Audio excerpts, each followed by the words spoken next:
Hello,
yan.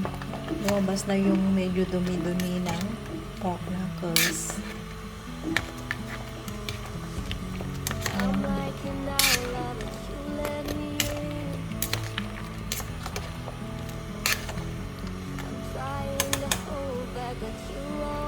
Ayan, may 5 minuto na siyang kumukulo. Kailangan na natin alisin ang ating pork knuckle.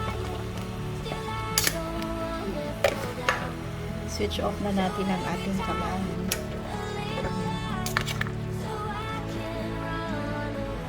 Switch off na natin.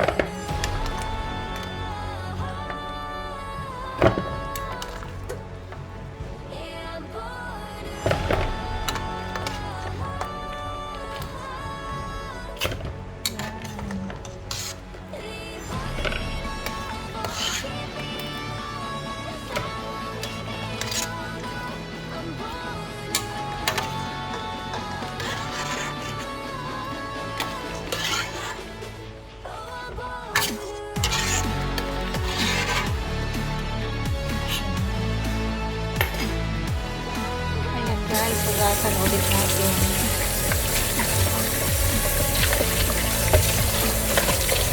Isang beses lang hugasan.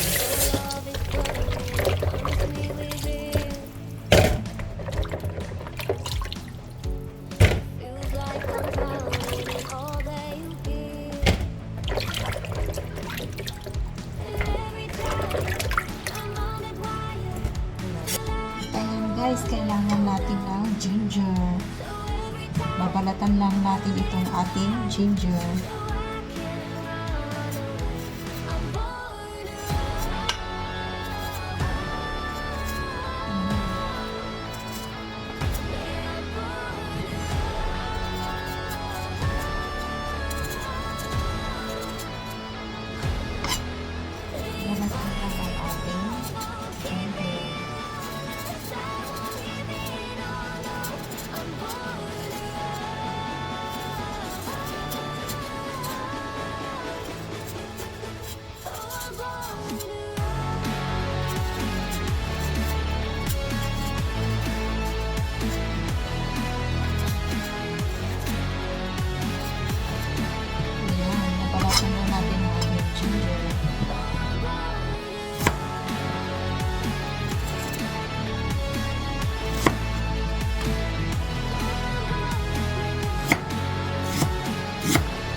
pork knuckle dito sa pot.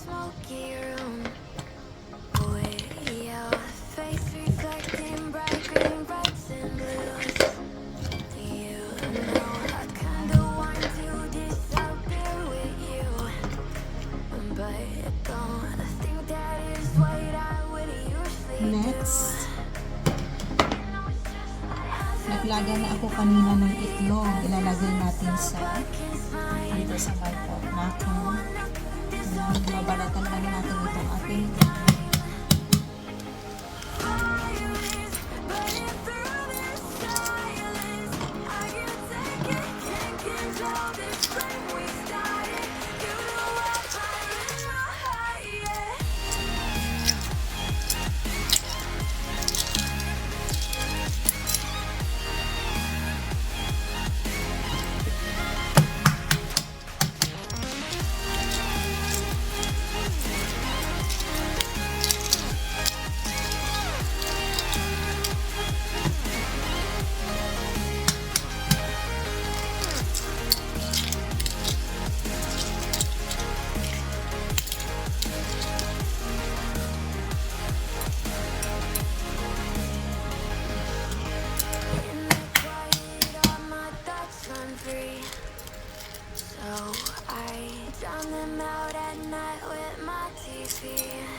nagkulang lang ako ng 5 piraso itlog. Pwede naman gamitin.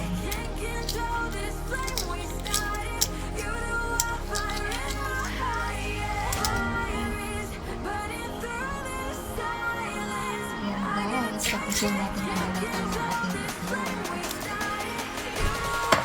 Ayan, nilagay ko na siya dito.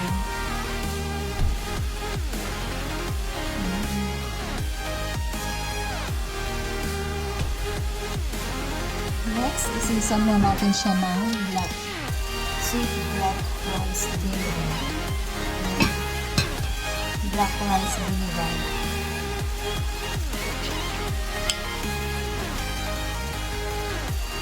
Mga isang cup at kalahati lang.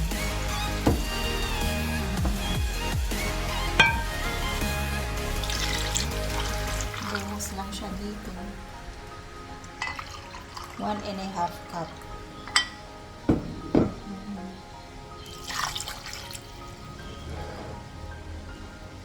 Tapos natin mailagay yung ating vinegar. Lagyan natin ng asin.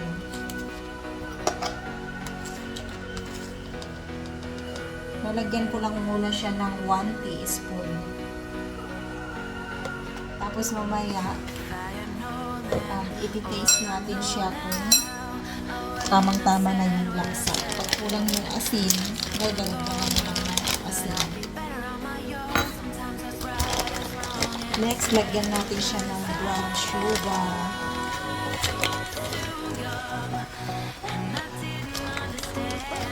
Maglalagay lang muna ako ng 2 tablespoon na brown sugar.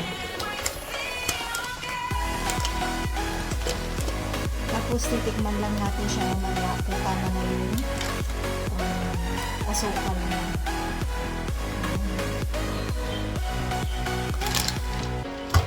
Ayan, nalagay na natin yung asin, asukal, at saka yung vinegar. Tapos, maglalagay muna tayo ng isang basong tubig. Mainit na tubig.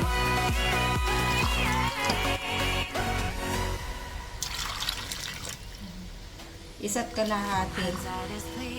1.5 cup na tubig.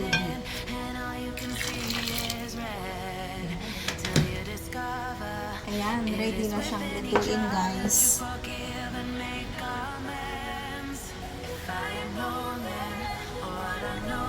Ayan, guys, pwede na natin siyang lutuin. Ayan.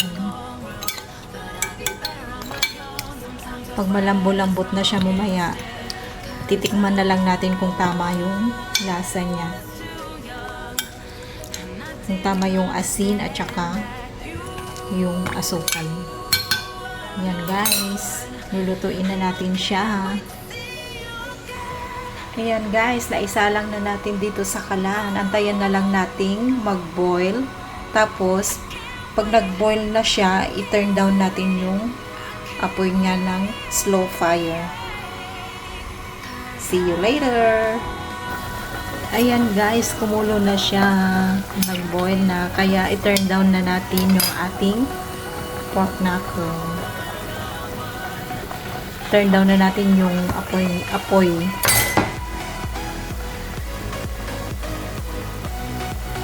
Yan. Slow fire lang siya. Guys. Slow fire. Yan. Ayan guys, ayan na natin kumulo at lutuin siya ng mga 1 hour. Yan. See you guys later. Ayan guys, medyo okay na siya. Medyo lumambot na siya pero kailangan pa natin palambutin. Tikman mo natin kung tama yung lasa niya. Kung sakto na yung asin at saka asukal. Okay na siya.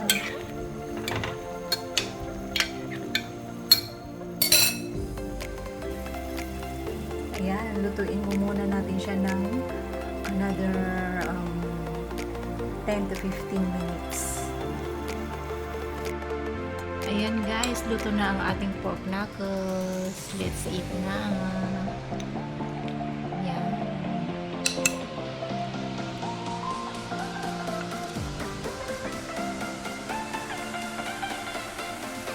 So yummy.